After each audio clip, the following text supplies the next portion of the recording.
माता सीता ने अपने ससुर राजा दशरथ का किया पिंडदान, लेकिन इसके बाद दे दिया इन 3 को भयानक शाप।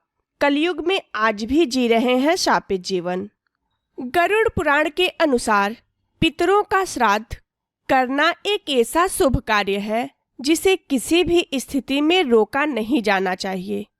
गरुड़ पुराण के श्राद्ध नियमों के अनुसार घर की बेटी और बहू भी पितरों का श्राद्ध और तर्पण कर सकती है। रामायण कथा के अनुसार माता सीता ने भी राजा दशरथ का पिंडदान किया था। सीता जी ने जब अपने ससुर राजा दशरथ का पिंडदान किया था तो उस समय ऐसी घटना घटी जिसके बाद सीता जी ने 3 लोगों को शाप और 1 को वरदान दिया था। आइए विस्तार से जानते हैं रामायण कथा में सीता जी के द्वारा राजा दशरथ को पिंडदान करने की कहानी। श्री राम, लक्ष्मण जी और देवी सीता जब वनवास के लिए गए थे तो राम जी के वियोग में राजा दशरथ का देहांत हो गया। श्री राम, लक्ष्मण और देवी सीता को जब इस बात की सूचना मिली तो पितृपक्ष में तीनों राजा दशरथ का श्राद्ध करने के लिए बिहार गया में स्थित फाल्गु नदी पर पहुँचे। फाल्गु नदी के तट पर पहुंचकर श्री राम और लक्ष्मण श्राद्ध के जरूरी कुछ सामान लेने नगर में चले गए, जबकि माता सीता उनके वापस लौटने की प्रतीक्षा करने लगी। बहुत समय बीत जाने पर भी श्री राम और लक्ष्मण जी नहीं लौटे। पिंडदान करने का शुभ मुहूर्त निकला जा रहा था। वहीं दूसरी तरफ माता सीता फाल्गु नदी के किनारे बैठकर प्रभु श्री राम और लक्ष्मण जी के वापस लौटने की प्रतीक्षा कर रही थीं।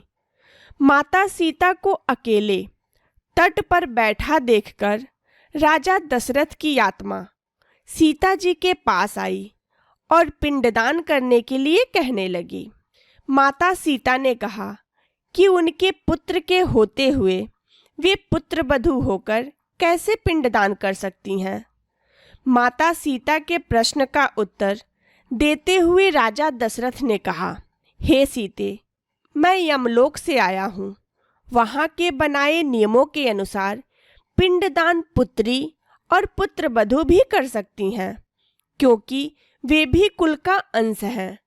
पिंडदान का मुहूर्त निकल जाने पर मेरी आत्मा को मुक्ति नहीं मिलेगी, इसलिए तुम शीघ्र ही मेरा पिंडदान कर दो। अपने ससुर राजा दशरथ की बात सुनकर माता सीता ने दशरथ जी का पिंडदान करना स्वीकार किया। फाल्गु नदी के किनारे बैठकर माता सीता ने मंत्रों का उच्चारण करते हुए अपने पितर राजा दशरथ का पिंडदान किया।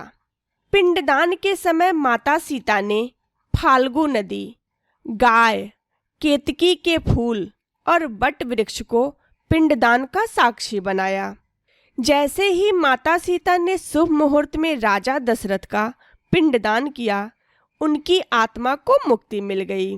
कुछ समय बीतने के बाद जब श्री राम और लक्ष्मण जी वापस लौटे तो सीता जी ने उन्हें राजा दशरथ की आत्मा को धरती लोक पर आने की घटना के बारे में बताया। सीता जी के मुख से यह पूरी घटना सुनकर श्री राम और लक्ष्मण को बहुत आश्चर्य हुआ। माता सीता प्रभु श्री राम और लक्ष्मण जी की आश्चर्य का कारण समझ गईं। इसलिए उन्होंने फाल्गु नदी, गाय, वट वृक्ष और केतकी के फूल का आवाहन करके उन्हें गवाही देने को कहा। सीता जी ने इन चारों से कहा कि वे पिंडदान की पूरी घटना श्री राम को बताएं कि उन्हें किन परिस्थितियों में राजा दशरथ का पिंडदान करना पड़ा। लेकिन तभी एक ऐसी घटना घटी जो हमेशा के लिए कलयुग से जुड़ गई। वास्तव में चारों गवाह में से 3 ने झूठ बोल दिया कि उन्हें इस बारे में कुछ नहीं पता। फाल्गु नदी, गाय और केतकी के फूल ने झूठ बोला कि उन्हें राजा दशरथ के पिंडदान किए जाने की कोई जानकारी नहीं है, जबकि बट वृक्ष ने सच बोला कि राजा दशरथ की आत्मा के कहने पर माता सीता ने उनका पिंडदान किया था। बट वृक्ष के मुख से सत्य सुनकर माता सीता बहुत प्रसन्न हुईं, जबकि बाकी तीनों गवाह के असत्य पर माता सीता को बहुत क्रोध आया। माता सीता को दुख के साथ क्रोध भी आ रहा था, इसलिए उन्होंने 3 झूठ बोल रहे गवाहों को शाप दे दिया। माता सीता ने क्रोधित होकर फाल्गु नदी, गाय और केतकी के फूल को शाप दिया। सीता जी ने फाल्गु नदी को शाप दिया कि उसका जल सूख जाएगा और वह जल विहीन हो जाएगी।